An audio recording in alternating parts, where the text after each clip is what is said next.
Bonjour et bienvenue à ce dernier webinaire de 2025 avec un rendez-vous qui est maintenant récurrent chez Vendôme Talents. Donc chaque mois, nous accueillons un invité ou une invitée. Aujourd'hui, ce sera avec Cyrielle Castelli. Je vais la présenter dans un instant. Et puis, juste pour vous dire que donc ce cycle de webinaire continuera donc en 2026. Nous aurons le premier webinaire de 2026 le 8 janvier. Ce sera avec Jaime Hervas. Ce sera aussi notre premier webinaire en anglais. So if you have English speakers around you, you can tell them to connect on the webinar of 2026. Et donc voilà, ça va être un bel échange aujourd'hui. Donc c'est autour du recrutement et des problématiques de ressources humaines. On va essayer vraiment d'aborder ça avec tout ce qu'apporte Cyrielle, et c'est pour ça que je l'apprécie aussi tellement comme partenaire. C'est vraiment donc un message de bienveillance et de clarté, donc tout ce qu'on aime chez Vendôme. Et Cyrielle, je vais te proposer peut-être pour commencer tout simplement, pour les personnes qui ne te connaissent pas encore et pour les étudiants d'ISG RH qui nous rejoignent aujourd'hui, je les remercie aussi d'être avec nous, et ceux qui nous verront en replay aussi. Et donc, je vais te demander peut-être d'en dire quelques mots pour que les participants et participantes de notre webinaire sachent un petit peu d'où tu viens. Merci Stéphane.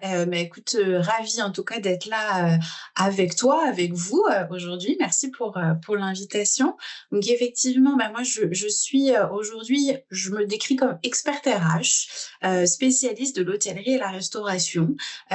Parce que ça fait maintenant plus de 20 ans que je travaille dans ce métier et dans ce secteur. J'ai eu une longue première partie de carrière où j'ai passé tous les échelons du métier de RH, donc jusqu'à DRH sur les 10 dernières années, où j'ai travaillé effectivement dans des établissements qui sont des établissements saisonniers, familiaux, on peut dire plus petites structures, on va dire même pour certains, ils ont été tout petits, de 20 salariés, jusqu'à ma dernière expérience qui était sur un palace où j'y ai fait l'ouverture à Paris, où quand j'ai quitté mes fonctions, on était entre 650 et 700 salariés. Donc cette diversité aujourd'hui du secteur, je la connais bien, et c'est d'ailleurs elle qui me passionne. Donc effectivement, cette double casquette de l'expertise RH et de l'industrie de l'hôtellerie et de la restauration. Mais et puis donc maintenant je suis à mon compte parce que effectivement j'ai quitté on va dire les fonctions opérationnelles pour lancer ma société de conseil il y a maintenant un peu plus de 2 ans. Mais justement, à ce niveau-là, moi, ce qui m'avait intéressé aussi pendant la préparation en fait de ce webinaire, tu m'avais dit qu'effectivement, en fait, il n'y avait rien qui t'amenait naturellement vers ce domaine en fait de l'hospitalité et de l'hôtellerie, mais qu'en fait, donc que ça avait ça n'était pas lié au hasard finalement, parce qu'il y avait vraiment eu quelque chose qui t'avait captivé. Est-ce que tu peux nous dire un petit peu ce qui, dans le domaine de l'hospitalité, t'a particulièrement attiré et a fait que tu as fait déjà cette dernière partie de carrière dans l'hospitalité, et que maintenant c'est vrai que nombre de tes clients sont dans ce secteur d'activité? Oui. Quand j'étais DRH, il y avait une question que j'aimais beaucoup poser quand je faisais des entretiens de recrutement, justement, c'est que je demandais souvent aux candidats pourquoi ils avaient choisi les métiers de l'hôtellerie et de la restauration.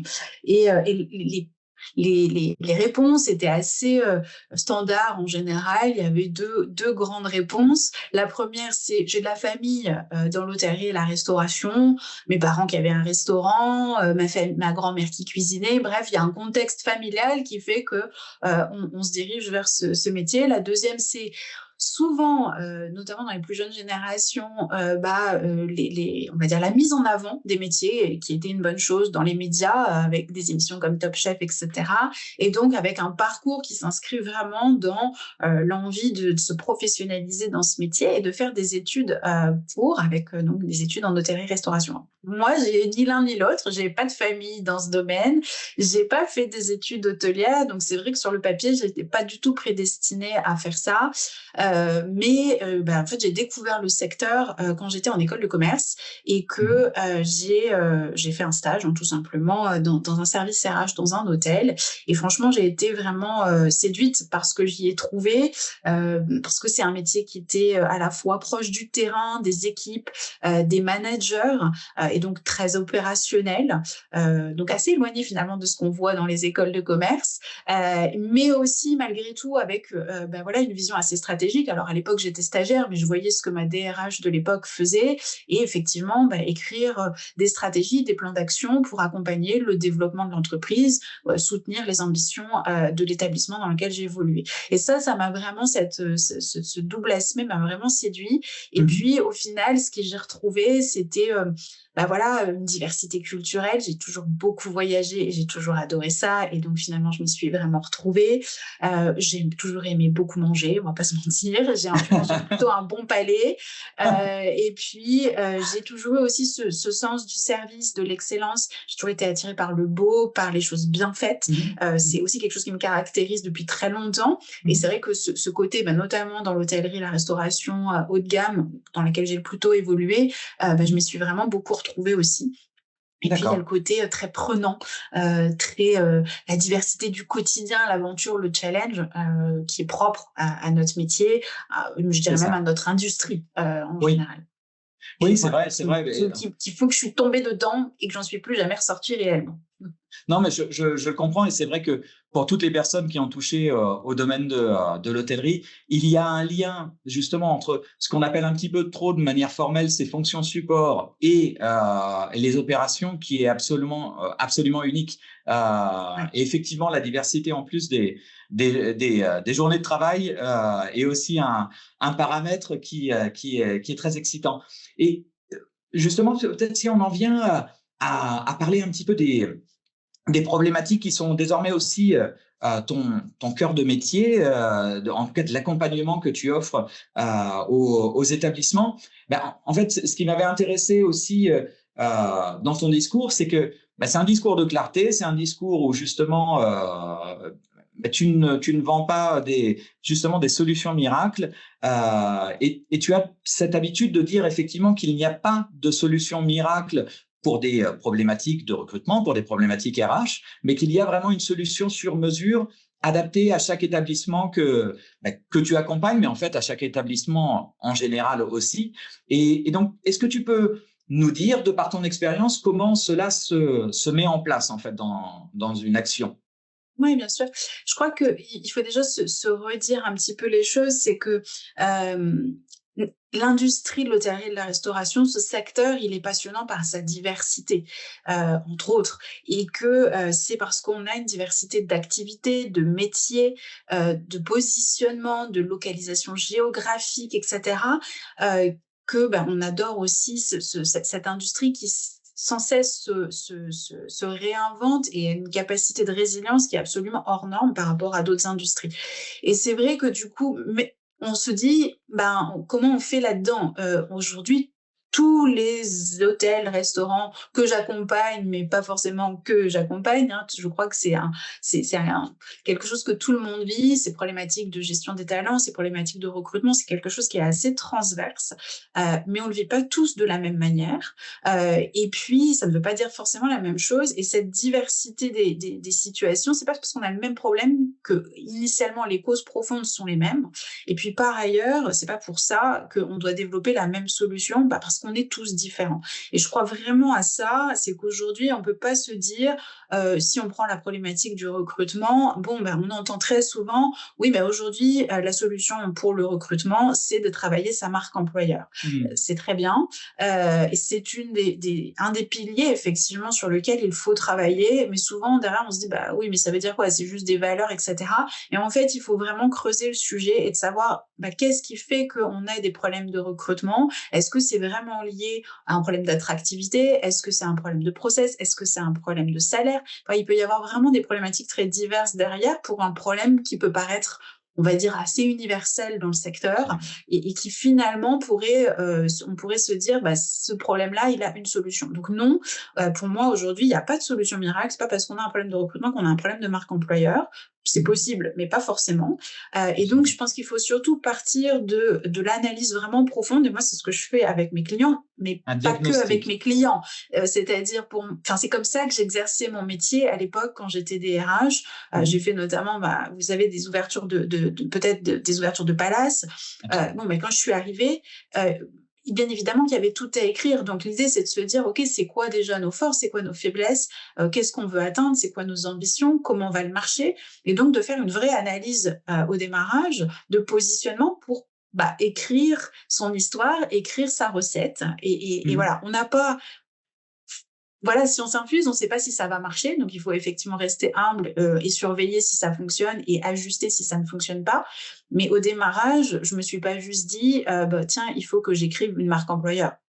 Non, Bien même sûr. si ça a fait partie de mon process parce que effectivement, quand j'ai lancé les établissements, ils étaient inexistants. Donc, ça faisait partie des choses qu'il fallait créer. Mais il y a certains établissements que j'accompagne aujourd'hui, ils n'ont pas tellement de problèmes de marque employeur. Ils ont plutôt des problèmes parfois, tout simplement de compétitivité, où ils connaissent pas réellement les personnes qu'ils vont rechercher. Ou alors, et ça m'est arrivé assez régulièrement aussi, dans mes expériences passées, mais comme dans mes clients, des gens qui vont avoir des problématiques de management, c'est-à-dire de culture du travail. Et en fait, ils ont beau arriver à recruter, en fait, les gens partent pas parce qu'ils aiment pas la boîte ou qu'ils aiment pas leur salaire, simplement parce que ça ne se passe pas bien en interne. Et donc là, on n'est pas sur un problème d'attractivité et finalement pas sur un problème de recrutement. On est sur un problème d'intégration, de fidélisation. Mais comme ils partent très vite après le recrutement, en général, on se dit on a un problème de recrutement. Donc c'est là où moi je dis vraiment et je martèle un petit peu effectivement, c'est que je crois pas qu'aujourd'hui on puisse dire qu'il y a une recette miracle. Il y a des outils, il y a des méthodes, il y a des techniques, et c'est un peu comme une recette de cuisine. Vous allez prendre du beurre, de la farine, des œufs, du chocolat, et vous allez tous faire un gâteau au chocolat différent.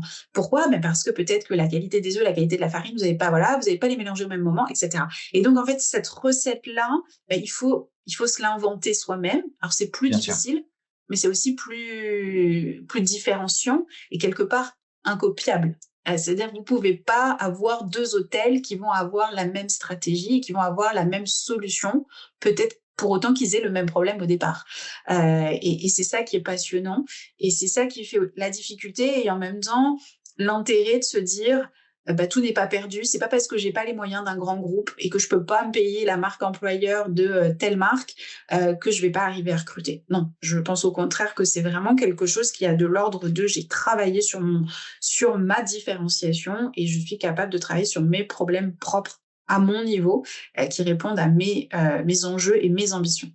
Absolument, absolument. Et ce qui m'intéresse aussi à ce niveau-là, c'est que c'est vrai que quand on préparait ce webinaire, tu avais parlé aussi du fait, et c'est pour ça que je te donne tout à fait raison sur le fait que il n'y a pas un certain type d'établissement qui pourrait faire un certain type de recrutement. On avait parlé d'éléments vraiment complètement humains et je me rappelle que tu parlais de sincérité, d'humilité, de générosité, donc vraiment toutes ces soft skills que l'on veut voir dans nos équipes et qui potentiellement, si elles font partie de notre recrutement aussi en termes de management ou en termes de mid-management et en termes de tout simplement de présence dans les équipes, peuvent faire des équipes qui perdurent plus longtemps. Est-ce que tu pourrais nous indiquer de manière là relativement concrète, on passe vraiment à une problématique de recrutement, comment ce type de qualité pour toi peuvent être repérées dans un processus de recrutement de telle sorte que l'on fasse un recrutement qui soit, pour utiliser un anglicisme, excusez-moi, un peu smart, un peu pertinent. Déjà, il faut se dire qu'il n'y a pas de question, précise. C'est un peu comme la recette miracle. Il n'y a pas une question à poser qui va faire en sorte qu'on est sûr et certain d'avoir trouvé ces qualités chez un candidat. Quand on est recruteur, moi, c'est vraiment quelque chose que j'applique depuis toujours et que je continue d'appliquer quand je suis sollicitée sur des recrutements.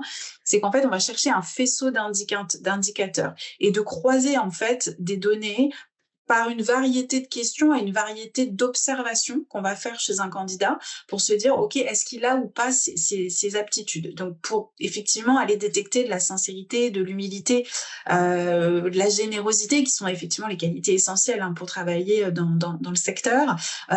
On va pas poser la question de but en blanc, est-ce que vous êtes sincère? Vous allez avoir une réponse toute faite. La plupart du temps, les gens vont vous dire oui, normalement. Donc effectivement, l'objectif, c'est d'aller détecter dans quelle mesure cette sincérité, elle s'exprime dans la manière dont il se comporte au quotidien. Donc on va aller creuser des situations vécues. Alors ça peut être la manière dont il a vécu ses expériences avec ses collègues, qu'il vous raconte comment, quel est le manager quels sont les managers ou quel est le manager qu'il a le plus inspiré, et à l'inverse, celui avec qui il a le plus de difficultés. C'est sa capacité aussi à se remettre en question, de vous parler de ses échecs, de vous parler de ses difficultés. Si vous avez quelqu'un en face de vous qui vous dit bah oui, bah moi là, à ce moment-là, ça s'est mal passé cette expérience, mais c'était parce que mon manager était pas bien, les équipes étaient sous-staffées, enfin bref, qui vous trouve toutes les raisons du monde pour vous dire que bah, il a échoué à cette expérience. C'est probablement vrai, je pars pas du principe que les candidats mentent, simplement ça préjuge de quelqu'un qui n'est pas capable de se remettre en question et qui ne voit pas sa propre part de responsabilité dans les difficultés qu'il a pu vivre, et qu'est-ce que lui, il aurait pu faire pour éventuellement essayer de résoudre, ou en tout cas d'améliorer la situation. Donc c'est vraiment des faisceaux d'indicateurs. Donc moi, je pose souvent des questions sur comment ça s'est passé dans les équipes précédentes avec les managers, mais aussi avec les clients. Quelqu'un qui va vous parler d'une expérience qu'il a fait vivre à un client. Une de mes questions favorites, c'est racontez-moi la dernière fois que vous avez su faire rêver un client. S'il est capable, en vous racontant l'histoire, de vous faire rêver, c'est que d'une part, l'histoire est probablement vraie, et d'autre part, c'est que bon, voilà, c'est aussi quelqu'un qui a un très bon relationnel et qui va vous embarquer dans son histoire. Et en fait, c'est là où vous allez pouvoir détecter des choses qui vont vous dire, OK, mis bout à bout, tous ces exemples me font dire qu'effectivement, c'est probablement quelqu'un plutôt de sincère, plutôt de humble, et qui a cette générosité incarnée, et pas forcément sur un seul échange, parce que parfois, l'entretien est toujours un petit peu biaisé. On a aussi le stress. On a des candidats qui peuvent être extrêmement stressés en entretien, qui vont avoir du mal à raconter ou du mal à incarner leur histoire liée au stress de l'entretien. Et donc, il faut aussi confronter sa vision des choses avec les autres recruteurs et les différentes étapes qu'on a pu avoir, parce qu'il y a des moments où le candidat, sur l'échange informel, par exemple, qu'on peut avoir au téléphone, où il va être peut-être un petit peu plus spontané, moins stressé parce qu'il n'y a pas le face-à-face, parce que voilà, le stress est un peu différent. Et donc, c'est cet ensemble de faisceaux d'indicateurs qui réellement va vous faire dire si oui ou non votre candidat, il a les qualités requises ou pas. Après, il faut garder en tête que le recrutement, c'est pas une science exacte. Ça ne le sera jamais, malgré toutes les promesses que l'IA peut nous faire. Le recrutement restera une décision. C'est un peu comme toute stratégie RH. C'est-à-dire, à un moment donné, avec un ensemble d'informations, on prend une décision en se disant, OK, ça a l'air de correspondre et je prends le risque. Ça marche pas, on verra. L'objectif est effectivement de minimiser la barre d'erreur, mais il y en aura toujours une. Et c'est pour ça qu'il y a une période d'essai, et que généralement, quelqu'un qui a menti, ça m'est déjà arrivé en entretien, il faut pas se dire, mais les DRH, ça veut recruter tout le monde. Alors oui, on fait beaucoup d'entretiens, oui, on a un certain nombre de techniques de questionnement, on est capable de mieux détecter des signaux, verbaux, non verbaux, des réponses, etc. Mais on fait aussi des erreurs. Et c'est pas forcément des erreurs volontaires, simplement qu'on se laisse aussi un peu embarquer par nos propres biais, parfois aussi. Et moi, ça m'est déjà arrivé, mais quelqu'un qui, voilà, se survend, surjoue, quelqu'un qui ment et qui n'est pas vraiment honnête dans les réponses qu'il vous a apportées, vous le voyez quand même assez rapidement en période d'essai. Donc, voilà, entre guillemets, c'est pas non plus un drame. On a toujours cette période pour se rattraper et observer réellement. Absolument, absolument. C'est une période à utiliser de part et d'autre, et c'est très intéressant à ce niveau-là. Et ça m'amène en fait à penser de toute façon que à la fin de ce webinaire, on aura de toute façon 15 minutes de questions-réponses.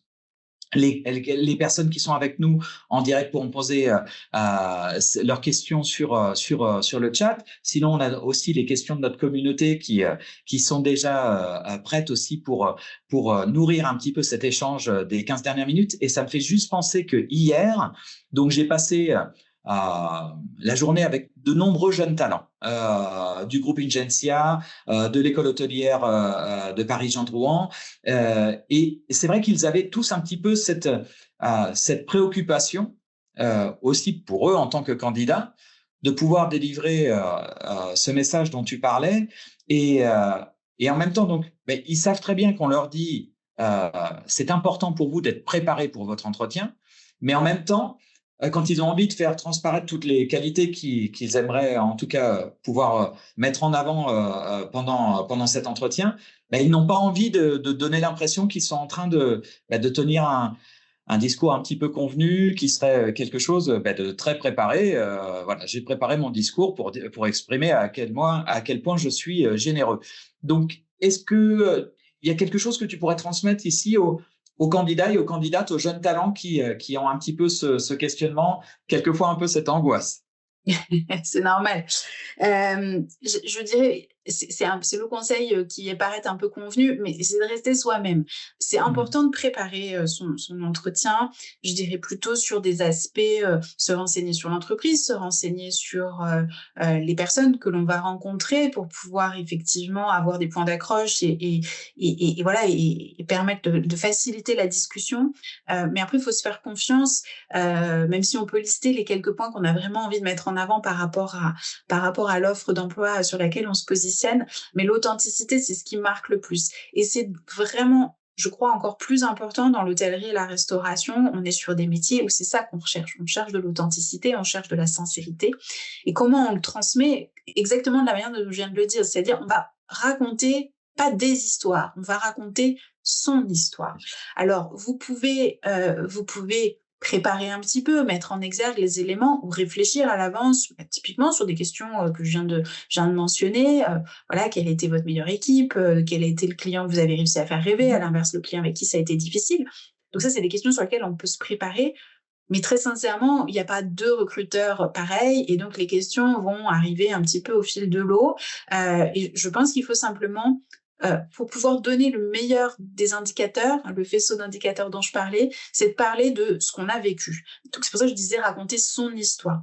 Ce qui fait qu'on arrive à détecter de la sincérité, ce qui fait qu'on arrive à détecter de la générosité, en tout cas des valeurs ou des comportements, c'est qu'on va être capable de le ressentir, de le percevoir à travers les situations que vous avez vécues. Donc il faut aller chercher dans son passé, dans ce qu'on a vécu, que ce soit en école, que ce soit dans une expérience précédente, voilà, dans des expériences associatives, peu importe le domaine que vous Absolument. utilisez, là-dessus, vous pouvez aller être assez large.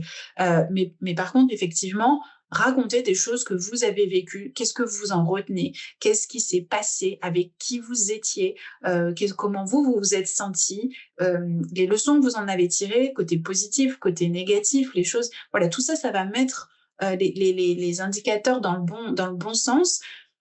Si ça correspond, ben, vous aurez mis toutes les chances de votre côté. Puis parfois, il faut aussi accepter que de toute façon, entre guillemets, le courant ne passe pas. Et vous avez beau vouloir cette place, voilà, si ça passe pas, ça passe pas. Et il y a toujours des bonnes raisons pour lesquelles ça ne se passe pas. Donc, je pense qu'il faut vraiment garder en tête que l'authenticité, c'est ce qui payera toujours. S'inventer un rôle et une histoire, ça ne paye jamais parce que, comme je le disais, bah, on s'en aperçoit très vite. La plupart du temps en entretien, parce qu'en fait, le discours sonne creux, qu'on a répété ses 3 qualités, ses 3 défauts, mais bon, bah, en fait, enfin, ça n'a aucun intérêt de se dire c'est quoi mes 3 défauts si c'est pas sincère, si vraiment ça ne reflète pas quelque chose de vraiment j'ai réfléchi et comment ça se traduit, comment je le vis, parce que c'est bien de dire qu'on a des défauts, hein, moi j'en ai, hein, comme tout le monde. En être conscient, c'est bien. Savoir comment ils s'expriment et comment je fais pour essayer de les limiter quand ils s'expriment, quand ils arrivent, bah, c'est mieux. Et donc Absolument. ça, c'est ça qu'un recruteur va rechercher. C'est pas tant vos 3 qualités, vos 3 défauts. Franchement, honnêtement, bon, moi, je pose plus cette question-là depuis très, très, très longtemps. Mais c'est vraiment aller comprendre ce qui fait votre différence à travers votre vécu. Et c'est ça qui est, à mon sens, aujourd'hui, le plus important et le plus recherché par des recruteurs. Très bien, très bien. Bah, je pense, voilà, une belle définition de cette rencontre honnête que doit être effectivement le recrutement. Et tu sais, avec Laetitia, une des choses qui nous a le plus séduite dans ta démarche, ça a toujours été cette idée de vouloir sortir de cette peut-être j'ai pas envie d'utiliser le terme de maladie parce que ça fait un petit peu trop peut-être, mais c'est vrai, il y a quelque chose qui est symptomatique dans l'hôtellerie, d'avoir toujours cette idée d'être dans l'urgence, de se dire que en fait il y a toujours du recrutement parce que euh, ce serait symptomatique de l'hôtellerie de dire qu'il y a toujours du turnover. Et donc, ce que l'on apprécie en fait dans ta démarche, c'est toujours d'essayer euh, peu importe les modèles d'établissement, effectivement, il y a des établissements qui ont des activités saisonnières, qui ont des pics, et c'est tout à fait respectable. Mais tu as toujours cette idée de les sortir de cette urgence et de planifier une stratégie RH sur le long terme. Comment est-ce que l'on peut aider beaucoup d'hôteliers justement à sortir un petit peu de cette boucle de la gestion RH de l'urgence? Vaste question, vaste programme. Oui. Mais honnêtement, c'est quelque chose qui, moi, m'a beaucoup marqué, particulièrement ces dernières années. Parce qu'en fait, on a aussi une accélération des temps quelque part. Il y a 20 ans en arrière, quand j'ai commencé ma carrière, on se disait déjà que les clients réservaient à la dernière minute. Mais bon, ils avaient encore 3 mois d'avance. Aujourd'hui, on est vraiment dans l'instantanéité, côté client comme côté candidat ou collaborateur. Et cette instantanéité, elle a quelque chose de maladif, effectivement, c'est qu'elle nous amène en permanence dans la réaction et jamais dans l'anticipation. Pourtant, j'en suis convaincue, et n'importe quel hôtelier le sait, demain, vous voulez délivrer un service d'excellence, c'est parce que vous avez répété, c'est parce que vous connaissez vos séquences de service, parce que vous connaissez vos standards qualité, donc que vous avez anticipé, que vous vous êtes formé, que vous êtes capable de vous adapter à la petite demande un petit peu qui sort du lot, qu'on n'avait pas vu, mais parce que tout le reste est absolument fluide, et donc vous avez cette capacité de réaction qui est d'ailleurs même décuplée. Et c'est ça la beauté aujourd'hui, et notamment ce que les hôteliers qui travaillent notamment dans la partie luxe travaillent le plus, c'est qu'en fait, il y a énormément de préparation en amont pour délivrer le jour J au client et avoir cette disponibilité intellectuelle et cette flexibilité même physique, parfois, d'aller répondre aux clients. Et donc, ça suppose effectivement à un moment donné de sortir de cette urgence et de l'accepter. Alors, côté client, on l'accepte pas trop mal, je crois, ces dernières années. Côté RH, par contre, on a un petit peu plus de mal, c'est-à-dire que parce qu'en fait, le collaborateur ou le candidat, il est dans la permanence. Il n'est pas juste 3 jours à l'hôtel, il est là tous les jours. Et donc, effectivement, cette instantanéité, elle peut devenir une pression permanente de il faut toujours répondre. C'est-à-dire, ça ne se terminera pas dans 3 jours, normalement. En tout cas, c'est pas ce qu'on souhaite. Et donc, effectivement, il faut pouvoir sortir de cette urgence-là. Et pour moi, de toute façon, il n'y a pas 200 milliards de solutions. C'est pas antinomique. C'est pas parce qu'on a anticipé ou qu'on a créé une stratégie ou élaboré un plan d'action qu'on sera plus dans la capacité de réagir. Bien au contraire, mais ça suppose de prendre ce temps de la réflexion et de se poser à un instant T. Si je reprends l'exemple du recrutement, aujourd'hui, effectivement, on recrute encore dans l'hôtellerie et la restauration, quel que soit le type d'hôtel, dans l'urgence. Je dirais même que, en fait, on se parle des établissements saisonniers qui, effectivement, ont le plus de rush. Pourtant, ce sont probablement les mieux préparés.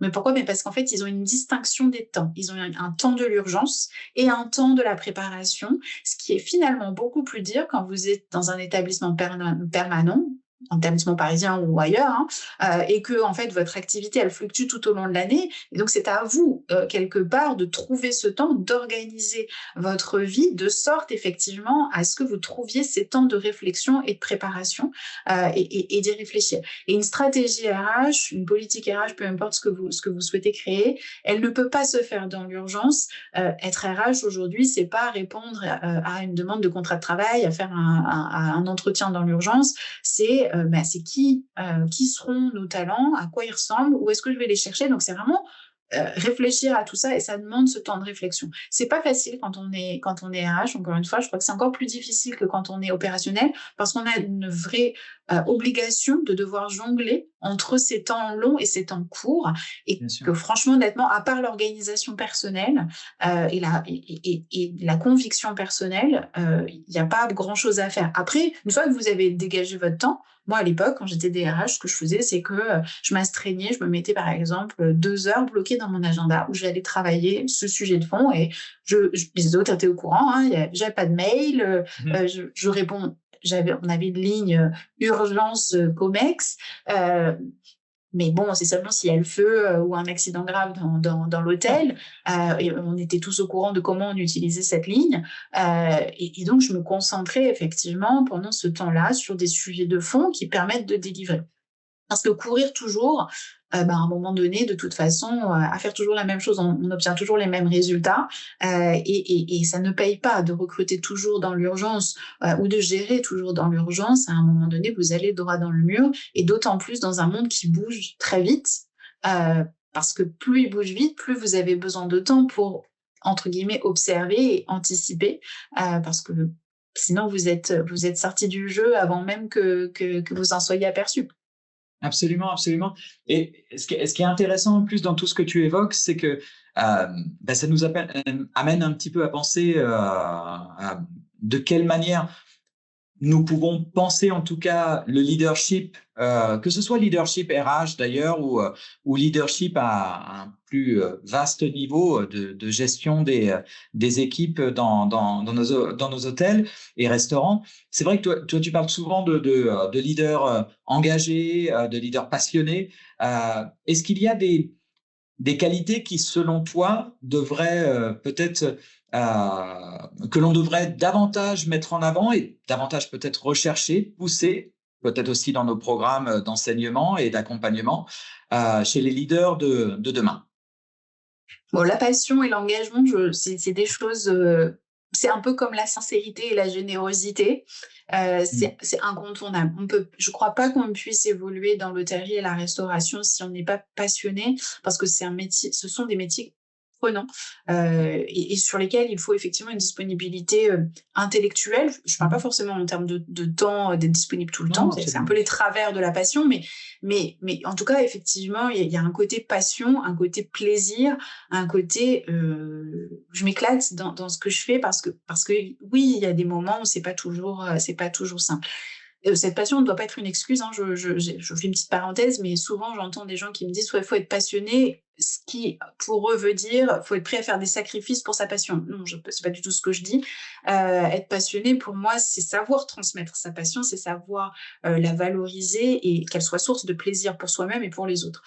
Et ça, c'est pour moi, c'est l'essence même de l'hôtellerie et la restauration. Maintenant, c'est pas parce que vous êtes passionné que vous serez un bon leader, parce qu'il y a une différence entre être passionné et être un bon leader, et surtout dans un monde qui change vite. Pour moi, aujourd'hui, quelqu'un qui, que ce soit un DRH, un DG, et même un manager qui aspire à évoluer, c'est quelqu'un qui a une vision. Quelqu'un qui a une vision, c'est quelqu'un qui sait se projeter dans l'avenir et justement ne va pas rester dans la réaction permanente. Et pour pouvoir se projeter, en fait, il faut pouvoir prendre du recul parce qu'il faut aller regarder, il faut aller se renseigner.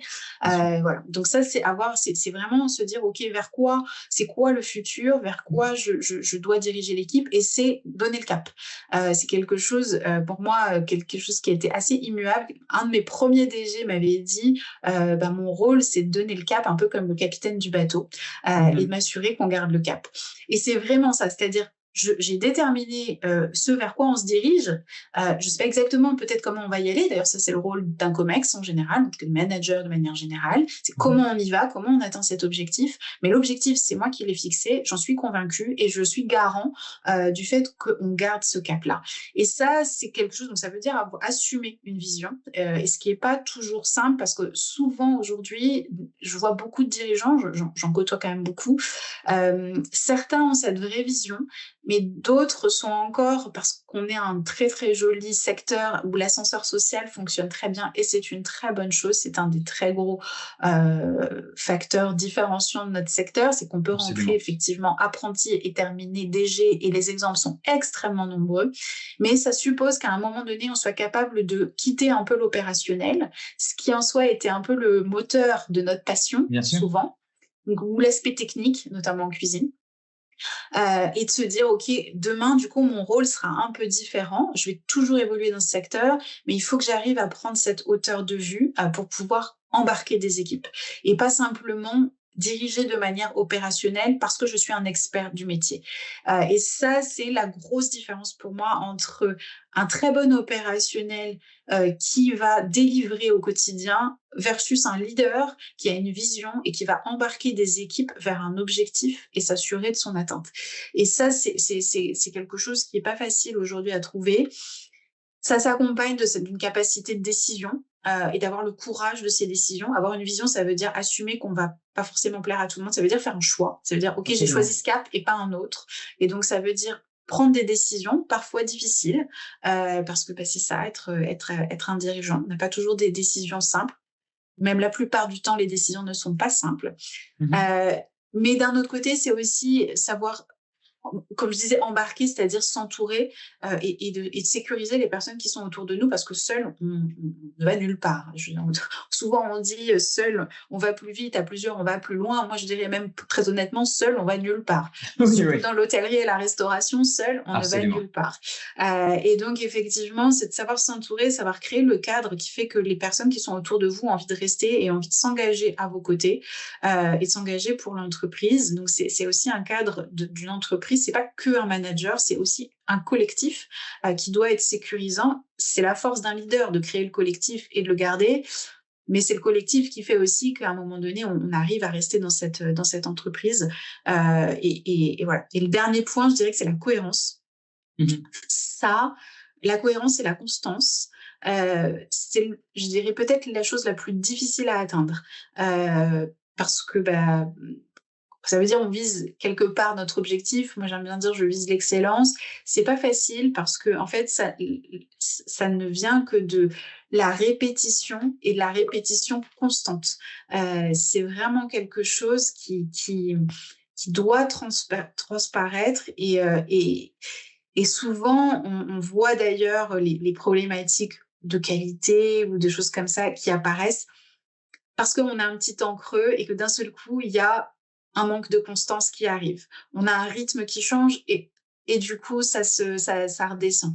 Et donc, fixer ce rythme, fixer ce cadre et garantir la cohérence des actions et des décisions, c'est autant dans le quotidien, je dirais, que dans la stratégie long terme. C'est-à-dire, si on a fixé le cap, on ne peut pas changer de cap tous les 4 matins. Oui, absolument. Ça ne veut pas dire qu'on n'a pas le droit de changer, mais ça peut pas être tous les 4 matins. Donc souvent on va pas changer le cap, on va changer le plan, on va changer comment on y va, mais pas tellement l'objectif. Ça peut arriver qu'on change d'objectif, mais c'est plutôt rare. Et c'est de la cohérence et de l'accumulation des petits pas qui fait qu'on atteint ces objectifs. Et ça, pour moi, c'est les qualités essentielles aujourd'hui d'un leader. C'est cette vision, ce cadre, cette capacité à décider et à garder la cohérence dans les décisions, dans les équipes, dans le mode de fonctionnement. Non, c'est très intéressant, c'est très intéressant. Puis en plus, ça pourrait amener une réflexion plus longue, mais là, je vois nous commençons à obtenir des questions, donc on va garder aussi ce temps que nous aurons dans maintenant 7-8 minutes pour aborder ce petit quart d'heure de questions. Mais c'est vrai que quand je t'entends parler de cohérence, ça me fait penser aussi à cette cohérence que l'on doit avoir, par exemple, sur la marque employeur. Donc, il y a plein de choses qui sont liées là-dedans.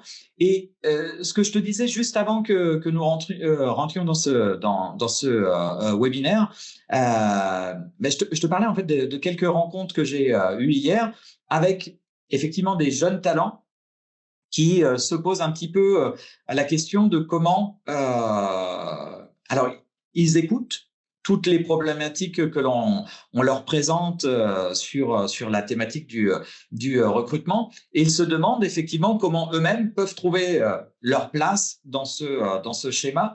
Et du coup, je voulais te demander comment est-ce que effectivement les talents, les candidats, les professionnels faisant partie des équipes opérationnelles peuvent contribuer, ou en tout cas avoir la sensation de contribuer pleinement à la culture, à la vision, au cadre que tu as mentionné, qui peut être fixé donc par leur équipe de management. Comment ils peuvent eux-mêmes avoir l'impression de porter leur pierre à l'édifice sans attendre justement tout de leur management. C'est une très bonne question. Franchement, honnêtement, c'est très dans l'air du temps parce qu'en fait, on dit souvent, alors particulièrement de la jeune génération, donc génération Z, oui, on n'a même pas fini. Je lisais hier un article qui disait que les jeunes, enfin les enfants, les bébés à naître en 2026 feraient partie de la génération bêta. Donc là, je me dis, ouh, j'ai pris un coup de vieux. Donc effectivement, aujourd'hui, on est encore avec la génération Z, hein, fort heureusement sur le marché du travail, mais qui, enfin voilà, est plus que présente dans les équipes, notamment dans l'hôtellerie-restauration où la moyenne d'âge est assez jeune, hein, on est généralement aux alentours de 30 ans. Absolument. Et donc la génération Z est très très présente et que on entend souvent que ils ont besoin de cadres, qu'ils ont besoin d'être rassurés, qu'il faut leur écrire des parcours d'évolution, qu'il faut les embarquer, leur donner de la visibilité, de la transparence sur ce qui se passe, etc.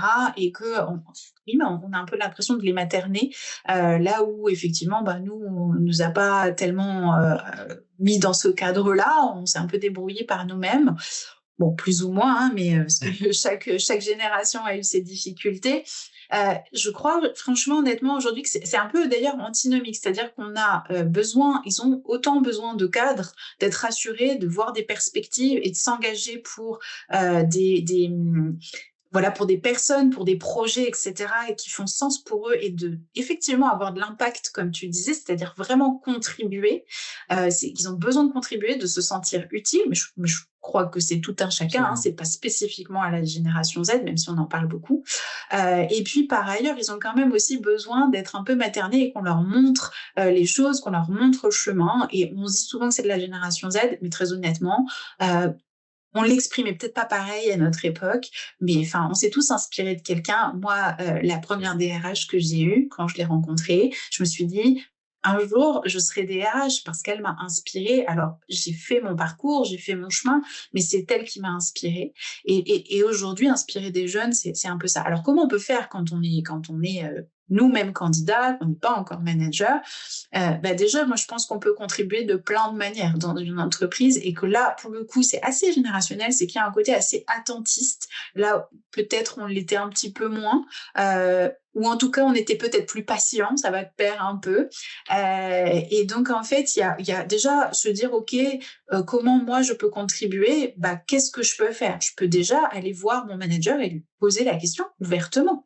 Je lui dire, voilà, moi j'ai envie de contribuer davantage, je suis commis aujourd'hui, mais mon rêve c'est de devenir chef. Chef, comment je peux faire? Je crois pas qu'il y ait un seul chef qui dise retourne au fourneau. Il va être ravi qu'on lui dise mais tu rêves de devenir comme moi, attends, je te donne, voilà, et ça se traduira peut-être par des petites actions. Mais donc déjà être proactif sur qu'est-ce que je peux faire, comment je peux contribuer, s'intéresser aux choses, s'intéresser dans son propre service, s'intéresser globalement à la vie de l'hôtel ou du restaurant dans lequel on travaille. C'est participer parfois, il y a aussi parfois des groupes de travail transverses, c'est proposer des idées, etc. Je le disais, ce côté un peu rapport au temps qui aussi doit être challengé quand on est aujourd'hui candidat ou collaborateur. cette partie enfin, notre culture de l'instantanéité, elle est encore plus vraie. Bien évidemment, plus on est jeune, on a vécu avec l'instantanéité des WhatsApp, des réseaux sociaux et de tout ça. Et l'instantanéité fait partie de notre culture et de nos valeurs. Mais il faut aussi savoir à un moment donné se repositionner dans les choses. Une entreprise, elle ne se crée pas dans l'instant. Une entreprise, elle se crée au fil de l'eau. Chaque jour, construit quelque chose de cette entreprise. Et donc, effectivement, c'est aussi de se challenger sur sa propre temporalité. Est-ce que réellement, c'est faisable aujourd'hui de passer de commis à chef de cuisine en l'espace de 1 an? Bon, chacun y trouvera sa réponse. À mon sens, non. Ou en tout cas, dans certains contextes, peut-être qu'à un moment donné, voilà, vous avez un talent hors norme, à plein de niveaux, vous savez gérer, etc. 1 an, ça me semble être vraiment très, très court parce qu'il y a des choses qui doivent s'apprendre. Quand bien même vous êtes un super technicien, super cuisinier, vous savez allier les saveurs comme personne. Derrière, être chef cuisinier, c'est pas juste cuisiner, c'est Absolument. embarquer des équipes, c'est construire des équipes, c'est gérer un PNL, et tout ça, ça s'apprend et pas en 30 secondes. La courbe d'apprentissage, on a beau être toujours plus intelligent que l'IA, on a une courbe d'apprentissage qui ne peut pas être doublée. Alors si on avance plus vite grâce à l'IA, mais Bien sûr. on a quand même une courbe d'apprentissage.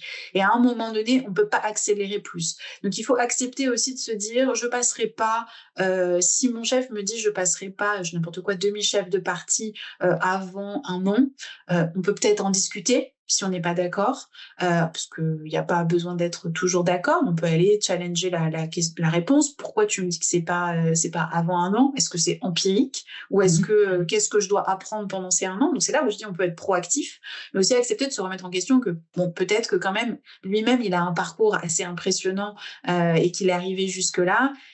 Il a quand même une certaine autorité, une certaine expertise qui doit lui faire dire effectivement que c'est pas avant 1 an. Maintenant, Absolument.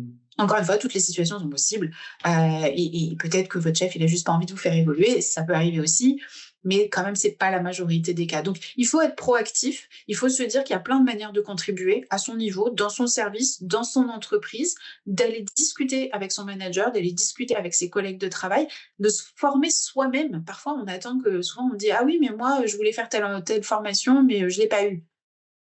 Ben, en fait, il y a rien qui vous empêche de le faire. Aujourd'hui, en plus, on a la chance en France d'avoir des milliers de dispositifs, pour, se former, que ce soit, le CPF ou le Absolument. plan d'action, le plan de formation de l'entreprise. Mais ça peut être aussi, enfin moi je vois sur YouTube, sur des choses comme ça où on apprend, mais juste énormément de choses et Absolument. donc il faut aussi se dire: on est responsable de sa propre évolution, de son propre parcours et de sa propre contribution dans une entreprise. J'aimerais bien te poser juste une dernière question avant de passer directement aux questions, parce que là, on a aussi une belle réactivité sur le chat.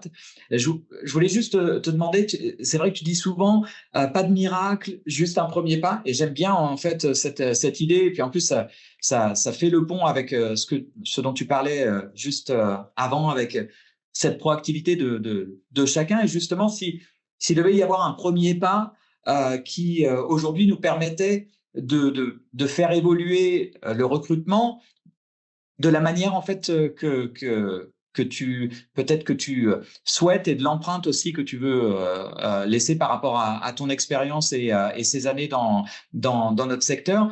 Quel serait ce premier pas? Il y a un premier pas concret auquel tu pourrais penser? Ouais, ce premier pas, il est très, très, très, très concret et c'est un conseil que je donne à tous les hôteliers, tous les restaurateurs que je rencontre: arrêtez de recruter 2 bras, 2 jambes. C'est très familier comme expression, mais honnêtement, ça illustre tout ce qu'on vient de se dire. C'est le recrutement dans l'urgence, c'est, ne pas réfléchir à ce qu'on fait, ne pas avoir de vision et cetera. Oui, je sais ce que c'est que d'être dans le dur. On me dit toujours: «Oui, mais toi, Cyril, tu es DRH, tu sais pas ce que c'est que d'être dans le dur». Croyez-moi, je sais ce que c'est que d'être dans le dur et de pas avoir d'équipe derrière moi pour faire les choses. Parce que c'est pas parce que je suis pas chef de cuisine que j'ai pas des urgences à traiter moi aussi. Donc je sais ce que c'est que d'être dans le dur. J'ai aussi, bien évidemment, je sais ce que c'est que quand on n'a pas le commis de cuisine, pour sortir le petit déj, bah, comment on fait? Mais la solution, c'est pas de recruter le premier passant qui a traversé la porte du hall et qui a vu de la lumière et qui s'est dit: «Tiens, ça a l'air sympa ici». Pourquoi? Parce que vous allez perdre encore plus de temps, tout simplement, à recruter, former cette personne qui va potentiellement avoir un effet délétère sur la qualité de service, sur son équipe, qui va en faire partir un, puis qui va en faire partir deux. Et donc, vraiment essayer de trouver d'autres solutions parce que l'urgence, oui, c'est le quotidien de l'hôtellerie et de la restauration, c'est ce qu'on se dit, la réaction, c'est autant notre valeur ajoutée que notre plus grand défaut. Donc, ça veut pas dire qu'il faut plus être dans la réactivité, ça veut juste dire qu'encore une fois, c'est de construire des systèmes qui nous permettent d'anticiper. C'est justement ces moments où on se dit, tiens, il n'y aura pas le commis. Donc, comment on fait? On fait parce qu'on réfléchit, parce qu'on arrête de recruter dans l'urgence. Moi, une des choses que, franchement, je me souviens d'avoir dit avant de partir de ma dernière expérience et avant de fonder ma société, on avait un taux de turnover assez fort, malheureusement. On venait d'ouvrir, donc il y avait beaucoup de choses encore à construire et à installer. Mais justement, on avait passé 3 ans à recruter et à faire grandir les équipes. Donc, quand je suis arrivée, j'étais la 4e, donc on était 4. Et je suis partie, on était plus de 650. Donc, je vous assure que pour recruter autant de personnes, j'en ai pas recruté 650, j'en ai probablement recruté 2000. Et donc, en fait, à un moment donné, il faut juste accepter que, OK, on a franchi le cap qui est, on n'a pas assez de staff pour délivrer le service. Donc, on avait suffisamment d'équipes pour délivrer le service. Alors oui, il y avait des trous. Bien évidemment, il y avait du turnover et des équipes sur lesquelles c'était plus difficile que sur d'autres. Mais le conseil, et franchement, honnêtement, c'est ce sur quoi ils travaillent aujourd'hui, et d'ailleurs, je continue parfois de les accompagner assez régulièrement sur ces sujets de fond, c'est arrêter de recruter. Parce qu'en fait, le problème n'est plus le recrutement. Le problème, il est dans notre capacité à garder nos équipes et à les fidéliser. Et parce qu'en fait, le recrutement peut être un cercle vicieux. Encore une fois, ce que je disais, le turnover n'est qu'un symptôme. Mais qu'est-ce qui est la cause de ce turnover? C'est pas forcément votre problématique. En l'occurrence, mon ancien employeur, donc le dernier hôtel dans lequel je travaillais, n'avait pas de problème d'attractivité. Il n'avait pas de problème de grille de rémunération. En tout cas, globalement, et ils n'avaient pas de problème d'efficacité, pareil, même s'il y a toujours des choses à améliorer, d'efficacité dans le processus de recrutement. La problématique, elle venait du fait qu'on n'était pas capable de garder nos équipes plus d'1 an. Bien sûr. Et donc, en fait, ça a été très compliqué. Et donc, en fait, il faut se dire, le symptôme, il est là, mais il ne faut pas confondre les symptômes et les causes, et il faut vraiment adresser le fond du problème. Donc, moi, si je devais donner un conseil sur le recrutement, très honnêtement, pour sortir du cercle vicieux du recrutement, c'est d'arrêter de recruter. Donc, arrêter de recruter de 2 bras, 2 jambes, et commencer par se poser justement quand la situation est urgente, justement parce que quand on se dit « Non, mais là, j'ai pas le choix, il faut que je le recrute parce que sinon, je peux pas ». Dans ce cas-là, ça doit être un signal d'alarme qui doit vous dire « Ok, là, j'arrête, je trouve une autre solution ». Parce que oui, il faut quand même une solution pour gérer son hôtel et son restaurant. Ça peut être un extra, ça peut être un intérimaire, ça peut être des heures sup, ça peut être… des solutions, on peut en trouver plein d'autres. Mais il faut surtout que cette situation elle ne se reproduise pas. Et donc, comment on fait pour qu'elle ne se reproduise pas? Et c'est là, je crois, pour moi, le premier pas. C'est justement d'avoir ce déclic de se dire « Non, là, justement, il ne faut pas que j'y aille. » Et que je m'arrête un petit peu. Non, mais très, très intéressant. Et je pense que c'est très intéressant aussi d'avoir cette capacité d'avoir le recul que tu prônes. Donc, et justement, avant de passer aux questions que nous avons récoltées de notre communauté, j'aimerais bien reprendre aussi quelques interventions qu'il y a eu sur le chat. Il y a Emmanuel qui nous a donné aussi sa vision aussi de ce qu'il voyait sur le leadership, et il disait effectivement le DG fixe le cap, impose un tempo une fois la vision comprise et acceptée par le COMEX, et ensuite le COMEX diffuse. Donc je pense que là on voit effectivement que par ce cadre, la qualité de l'équipe de leadership, que ce soit au niveau du DG, au niveau du COMEX et puis ensuite du mid-management, est cruciale, effectivement. Et puis il y a Ousmane qui nous disait aussi que bien qu'il ne travaille, lui, il travaille dans un domaine différent, mais il a des recrutements en cours, et il est absolument d'accord avec ce point de vue sur quitter en fait la gestion de l'urgence et être beaucoup plus sur une vision sur le long terme. Donc et donc de nouveau Emmanuel qui disait effectivement le COMEX ne fait pas tout. Et donc voilà, je pense que tout le cadre et toutes les équipes et les questions que nous avons abordées sur effectivement la manière de contribuer de chaque collaborateur, tout cela est essentiel. Donc, tous les participants peuvent encore poser des questions en live, mais ce que je vais faire, c'est je vais te poser quelques questions qui avaient été posées en préambule par la communauté. Il y a Alice qui nous avait demandé, on parle souvent des soft skills, mais lesquelles deviennent réellement différenciantes dans l'hôtellerie de luxe aujourd'hui. Est-ce que c'est toujours ce dont on a parlé, en fait, cette envie de faire plaisir ou Oui, je pense que les soft skills, elles ont pas changé. Alors, je sais pas si Alice est candidate ou collaboratrice ou sur un poste de recruteur manager, mais peu importe. En tout cas, je dirais que les soft skills aujourd'hui, on en parle beaucoup. On se dit tous que c'est la voie royale du recrutement. Et je partage, très honnêtement. La réalité, c'est que tous les managers et tous les directeurs avec qui je discute, ils me disent tous la même chose, mais c'est pas ce qu'ils font.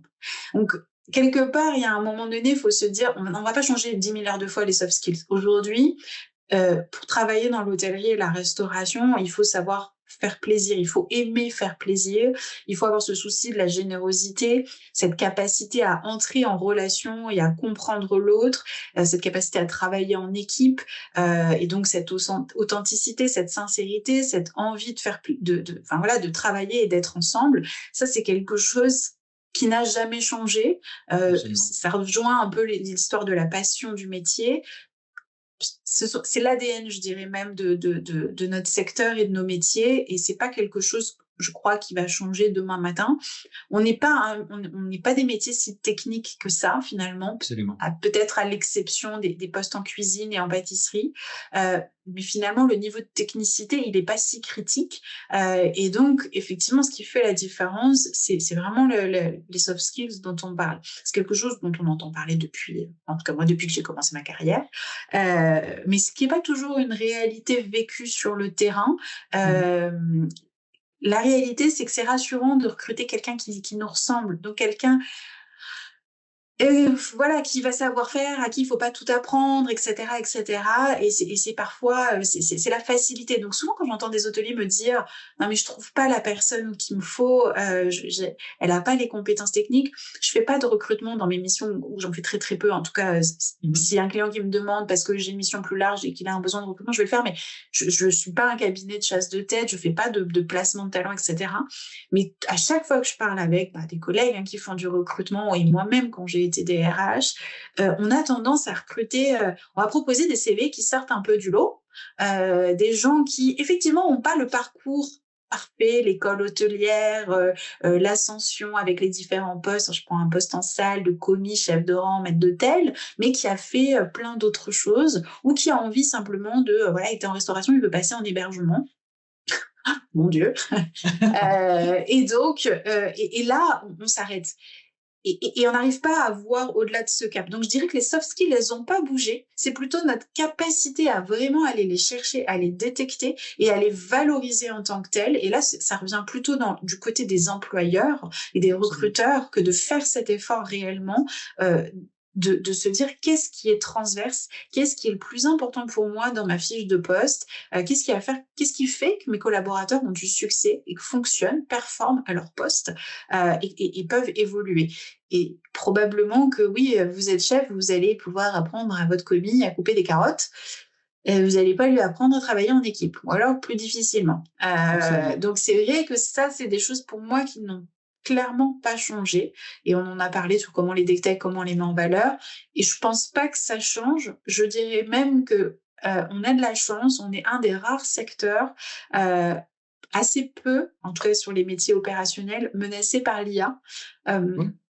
Parce qu'en fait, on a des métiers qui qui sont sont très de l'ordre humains. du savoir-faire et Ouais. qui sont manuels et qui se transmettent de manière assez orale. Et donc, c'est une force, autant dans l'ère de l'IA que pour former des jeunes à nos côtés et de les faire grimper en compétences à nos côtés. Et par contre, on ne pourra Mais pas leur apprendre. Moi, je disais toujours, on ne peut pas apprendre à quelqu'un à sourire, quoi. non, absolument, mais justement, je pense que c'est très intéressant. On a une question qui fait vraiment lien avec la question que nous venons d'aborder. C'est la question de Karim qui nous dit alors, son premier diagnostic, c'est recruter ne suffit plus. Et il dit comment assurer que les nouveaux talents soient réellement intégrés et porteurs de la culture, de la vision de nos maisons, et ce, dès les premières semaines. Comment on fait en fait un bon onboarding pour assurer en fait ce dont nous avons parlé précédemment, c'est-à-dire faire en sorte que les équipes perdurent. Bah, ne pas partir du principe que c'est inné. Je pense que c'est... Après, on peut mettre plein de choses en place, hein, mais je crois qu'il faut simplement se dire qu'est-ce qu'on veut transmettre. Parce que souvent, on fait des super programmes d'onboarding. Alors, il y a bien sûr plein de techniques, outils, méthodologies qui vous diront, et je partage, hein, il faut commencer avant même d'avoir embarqué le collaborateur, à l'impliquer, etc., pour pas le perdre, pour éviter que déjà, qui se présente le premier jour, qui continue de venir. Faut travailler sur les premiers jours et travailler jusqu'à, on va dire, tout dépend, mais le timing, c'est en général entre 6 et 9 mois. La plupart des entreprises ne font pas avant. La plupart font le jour J et encore pas forcément très bien. Si on a de la chance, on va avoir un J+2, mais après, il n'y a plus rien. Donc déjà, effectivement, c'est de se recentrer sur cette timeline et de se dire, on ne peut pas assimiler une culture d'entreprise en l'espace de 24 heures. C'est pas possible. Donc effectivement, c'est à quel moment on la diffuse et comment on infuse, comment on infuse cette culture. Donc ça, c'est plutôt le comment. Mais moi, ce qui me choque le plus dans les pratiques d'onboarding, c'est qu'est-ce qu'on transmet. Qu'est-ce qu'on transmet à nos collaborateurs, à nos nouveaux collaborateurs? Qu'est-ce qu'on veut transmettre? Et en fait, c'est quoi nos valeurs? Souvent, en fait, ce sont des choses assez diffuses. On va avoir des super PowerPoint qui vont présenter les valeurs de l'entreprise. C'est génial, mais si c'est pas la réalité de ce qui est vécu sur le terrain par les équipes, vous allez juste créer ce qu'on parlait tout à l'heure de cohérence, une distorsion entre ce que vous avez affiché, ce que vous avez dit que vous vouliez, et puis la réalité de ce qui est vécu sur le terrain. Donc en fait, c'est clairement ça aujourd'hui qu'il faut se dire, c'est quoi ma culture Je pense qu'on va d'entreprise? C'est toucher quoi à que je un veux mot de la fin parfait. c'est qu'est-ce que je veux transmettre et comment je le verbalise, mais au-delà de le verbaliser, c'est comment je le vis, comment ça s'incarne dans le quotidien, c'est quoi les marqueurs qui font que mes nouveaux collaborateurs vont pouvoir remarquer que oui, on est généreux dans l'entreprise. C'est quoi la générosité dans l'établissement dans lequel je vis? Est-ce que c'est une générosité que pour les clients? C'est-à-dire, en fait, on donne tout aux clients. Est-ce qu'il y a une générosité envers les collaborateurs qui s'incarne, je dis n'importe quoi, par une soirée du personnel? C'est super. Mais peut-être que le collaborateur, lui, il perçoit pas ça comme de la générosité. La générosité, c'est peut-être le partage du savoir, enfin voilà, de la progression. Et donc, en fait, c'est vraiment se poser cette question de c'est quoi notre différence? Quelles sont nos valeurs, mais réelles? Pas juste pour faire de la marque employeur, vraiment ce qu'on a envie de transmettre et ensuite se poser la question de comment et quand on le transmet. Parce que si on se parle de culture, demain vous allez dans un autre pays, vous arrivez en Chine, je ne crois pas qu'au bout de 24 heures, vous connaissez la culture chinoise. C'est Absolument. impossible. Donc il faut aussi accepter que, bien évidemment, comme tout, ça s'apprend et ça prend du temps et ça s'infuse. Et donc il faut y aller par étapes et progressivement et que l'intégration ne se fait pas du jour au lendemain, ce n'est pas Absolument. possible. Mais aussi, elle se fera parce qu'on est conscient de ce qu'on a envie de transmettre et que la personne s'approprie pour qu'elle fasse réellement partie de l'entreprise. Et c'est ça le plus difficile aujourd'hui. Et c'est cette cohérence dans tout ça qui fait qu'aujourd'hui, on arrive à garder des équipes engagées au-delà des 3 premiers jours, quoi. Absolument, absolument. Mais je pense que c'est un mot de la fin Parfait. Et je veux encore te remercier, Cyrielle, pour cette participation et pour le discours que tu portes et qui fait du bien. Et donc, j'espère que aujourd'hui, ben, nous vous aurons aidé. Donc, les participants qui étaient avec nous en direct, merci encore. Les participants qui verront cette émission en replay, merci également. Et donc, ben, j'espère que nous vous aurons aidé à répondre à quelques questions, que les informations partagées par Cyrielle vous auront aidé aussi à donner plus de cohérence à toutes ces démarches que vous voulez aussi mettre en place. Et je sais que ça fait partie des préoccupations, aussi bien du côté des talents que des côté des recruteurs. Donc, merci encore. Merci Cyrielle pour ton temps. Et puis donc, nous nous retrouvons donc le 8 janvier pour le prochain webinaire. Ce sera avec Jaime Hervas pour aborder toutes les thématiques de développement durable dans le luxe. Et Cyrielle, encore grand merci et merci à tous les participants et participantes. Merci beaucoup Stéphane, merci pour l'invitation. Et puis, si jamais il y a des gens qui ont envie de poursuivre, je suis disponible, notamment sur LinkedIn. Exactement, et nous mettrons tous les liens en conséquence. Donc, merci beaucoup. À très, très bientôt pour un prochain webinaire Vendôme Talents. Merci encore. Au revoir. À bientôt.